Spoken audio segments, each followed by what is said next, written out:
Lindsay Barnes returned to her hometown in Ohio after 20 long years.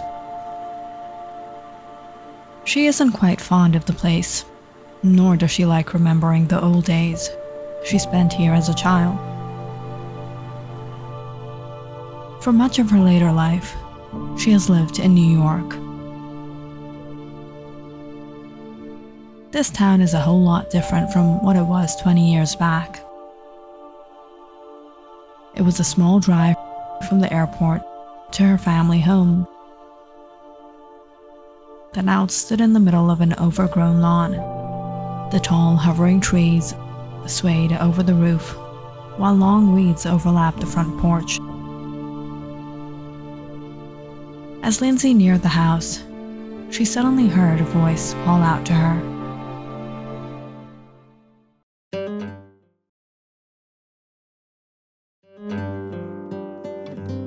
"Lindsay, is that you?"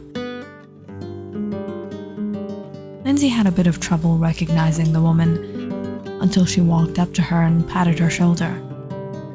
"You don't remember me? Mrs. White?" "Yes, of course I remember. How's the family, Mrs. White?" "They're doing well. What about your parents? You guys didn't return all these years. Where are they?" "They're back in the city. They don't really want to visit the place. I've come to sell the property." "Oh, so you finally decided, huh? You'll sell the thing for good." "Yes, Mrs. White. I don't want to keep the house. You know, there are bad memories attached to this place." "Well, I wish you good luck. I'll see if I can arrange you a buyer, all right? Take care." "Thank you, Mrs. White. Take care of yourself." Lindsay slowly creaked open the front gate of the house, walking down the stoned pavement. "How's it going there? Are you new to town?" "Hello, I'm Jake Barnes. Yes, actually came here to take a look at this house. I was thinking about buying the place for my family." "For the family, eh?" "I have a son and a daughter, Matthew and Lindsay. It feels like they were born just yesterday, and in a blink, they grow up so fast. I don't want the kids to grow up in the crowded city, you know. This place seems decent. Lots of nature, and best of all, the house is cheap. I think I'll sit on this one." "Well, if I would give you a piece of advice, it would be that this neighborhood isn't what you think it is. It's not really a good place." "What do you mean? The crime rate is high?" "No, it's not that. It's these forests that encompass this town. There's something lurking in it. Spooks and spirits. Many have often seen strange things. It's not safe." "Ghosts? Are you kidding me? What are you talking about? It's probably some homeless guy." Mr. Barnes laughed off the silly superstitions of the townspeople. This must have been the folktale that had been passed down in the area for decades now, embedded into the people's mind. He finalized a deal with the broker, and it was rather sooner than later that the family moved into their new home.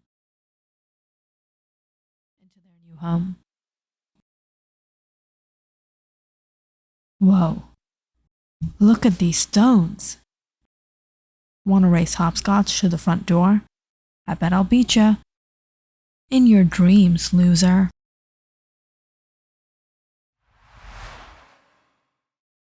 Lindsay sighed as she unlocked the front door. Everything was covered in dust and debris. She walked through the halls, looking into the empty rooms. Stopping at the kitchen, remembering all the memories, she couldn't help let out a chuckle.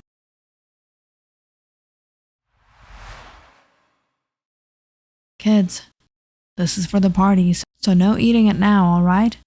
You have to wait till the guests arrive. Okay, Mom.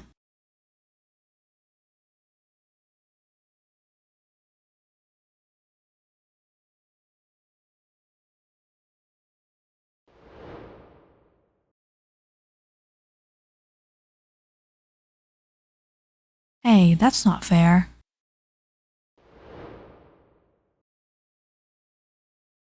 Shh.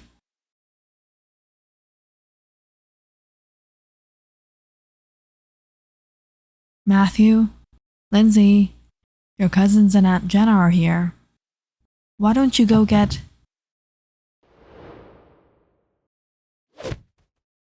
He ate it. She started it.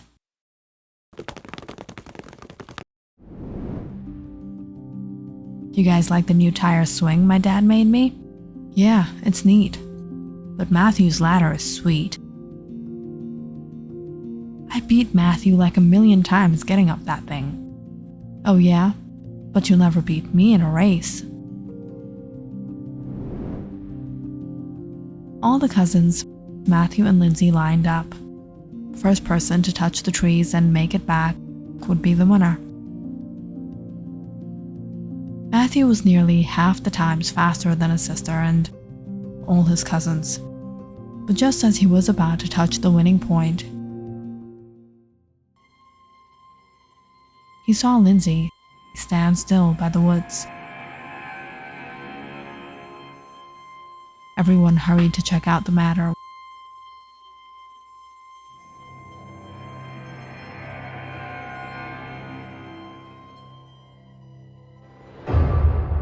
When Lindsay turned with a frightened look on her face. It's standing behind the trees. It's the boogeyman. It's the boogeyman. The boogeyman? The boogeyman, run! Horrified, the kids ran inside and explained to the elders what they saw. Its eyes were huge, blotched in yellow. The boogeyman has crooked teeth. It smiles from ear to ear. It was after us. It was there. It was there. Of course, no one believed them. And even after shining a flashlight through the woods in the same spot for nearly an hour, trying to explain to the kids nothing was there, they were still adamant they had seen the boogeyman. There's no such thing as a boogeyman, Matthew. Lindsay should have known better. Don't scare your brother like that. But Dad, we really saw something. Maybe it was the neighbors or some people crossing through the woods. Melanie, I've been thinking lately, maybe we should get a fence installed around the house. Keep out the nasty animals. Yeah, that's a good idea. Something's been stepping all over my plants. Lindsay walked into the living room, opening all the windows to air the place out.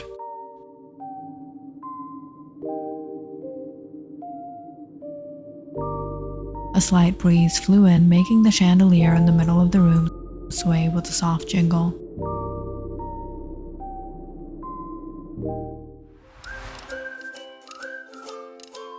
All right, Lindsay, I tied Mom's scarf. The vines up there. On the count of 3, we'll jump from here, catch it, and land on the couch, all right? Yeah, if you want to turn into a mashed potato. Oh, come on. Your tea party games are so stupid. I'll be Batman, and you can be the screaming girl. Come on. No way. You're not Batman. You're the Joker. Now get down. We're gonna get into trouble. Lindsay, what are you two kids doing? Get off of there. I told you, Lindsay, not to let your brother do these crazy stunts. Lindsay shook her head, remembering the old days. Matthew was always getting her into trouble with his bad ideas. He was the type of person who deserved to get a medal for having the worst ideas a human being could possibly come up with. This house was full of so many memories. No wonder Mom and Dad didn't want to come back. Now each and every moment brought back tears. No matter how much joy they had brought once. That one horrible day haunted them, bringing back only grief, regret, and remorse.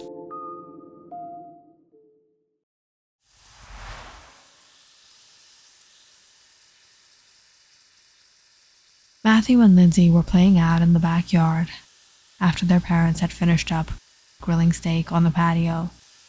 Mr. and Mrs. Barnes had gone inside to get dinner ready, while Matthew and Lindsay had exactly 17 minutes to wrap up on their game. "Matthew, come on. Let's play on the swing." "No, I don't want to go near the woods again. It's dark." "Look who's the sissy now." "You are," Matthew said as he ran off. "Loser, you can't catch me." "Matthew, stop. Don't go over there."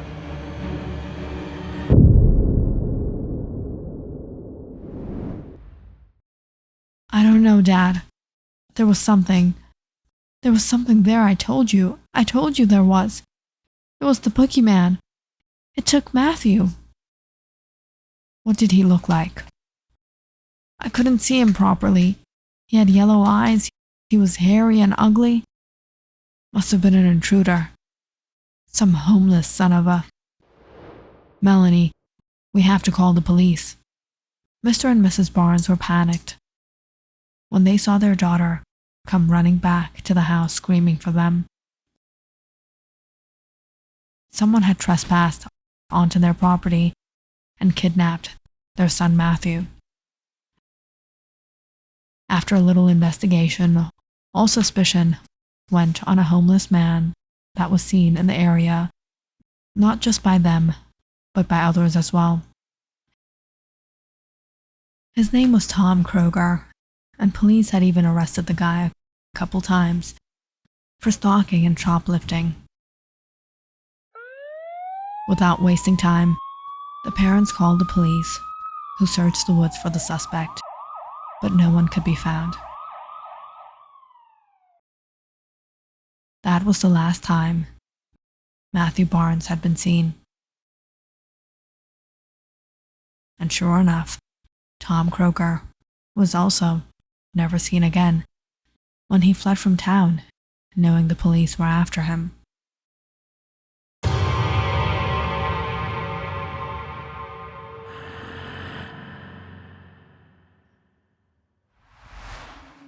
Lindsay let out a sigh as she walked out to the backyard towards the woods.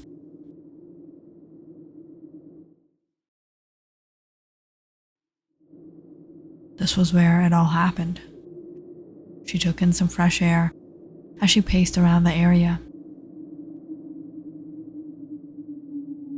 It was 5 p.m., and the skies were changing into a purple hue.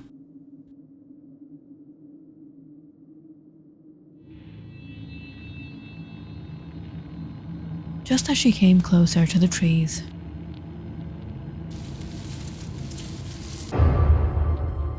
she suddenly heard a noise. She immediately scanned the area.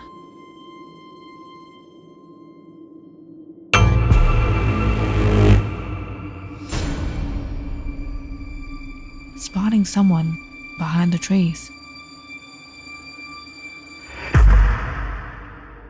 Lindsay was taken aback by the man's blotched yellow eyes, wide open, staring right at her. With a coarse voice, he said, "You're back here? Who are you?"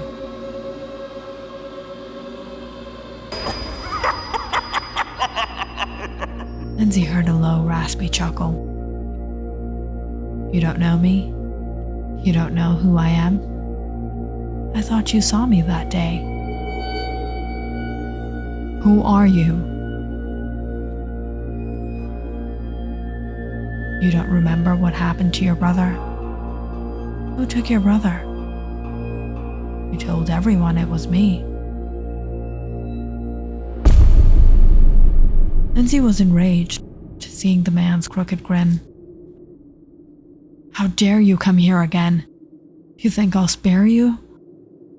I'm going to kill you, she yelled. But just as Lindsay was about to approach him,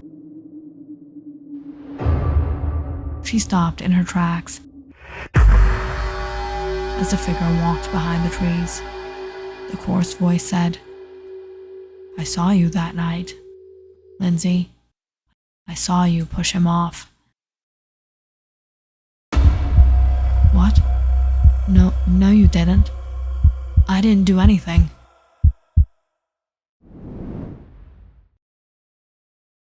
Lindsay, you should have known better. Don't scare your brother like this. If you do something like this again, you'll be grounded. Look what you've done. The boy is shaking. I just hope he doesn't get a fever. Lindsay, what are you two kids doing? Get off of there. I told you, Lindsay, not to let your brother do these crazy stunts. This is all because of you. Why don't you play the games he wants? Why don't you play the games he wants to play? Mom, I don't want to take him to the party. It's girls only. My friends are going to laugh at me. Your brother can play with their brothers. What's the problem, Lindsay? You know what I think?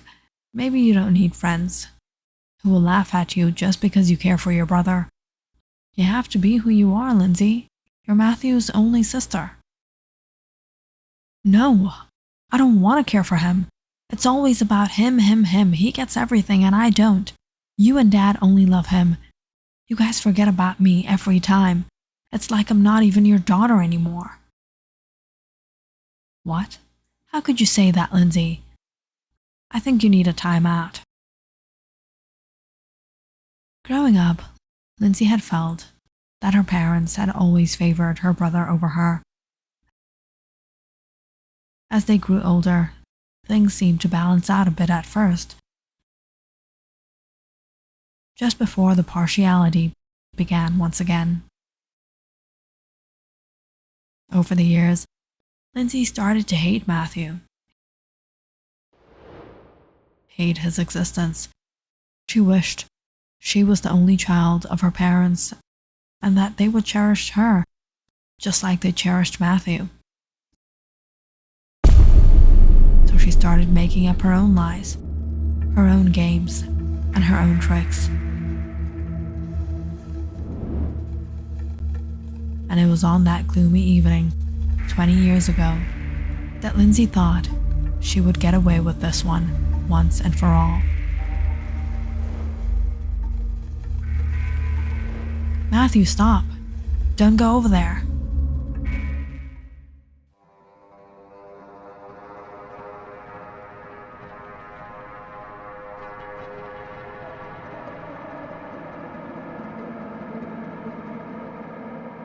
Look here, Matthew. What is this, Lindsay? Looks like an old well. Are you sure it's a well? It smells really bad.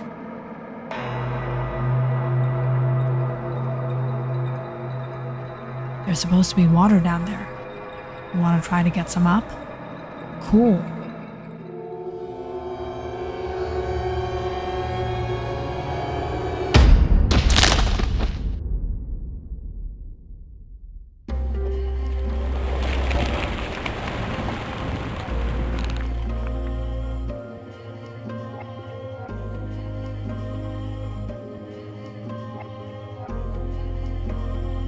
Run! It's standing behind the trees.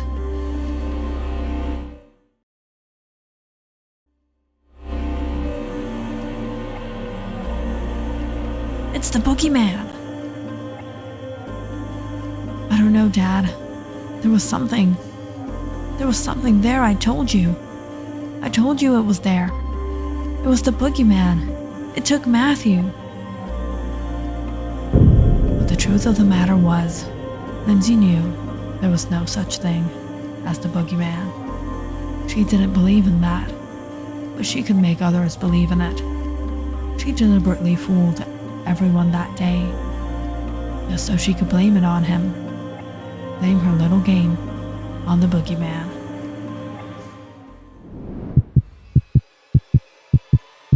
Lindsay was horrified by this thing.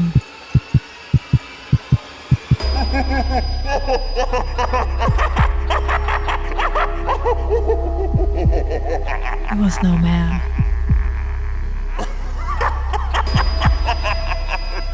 You're real?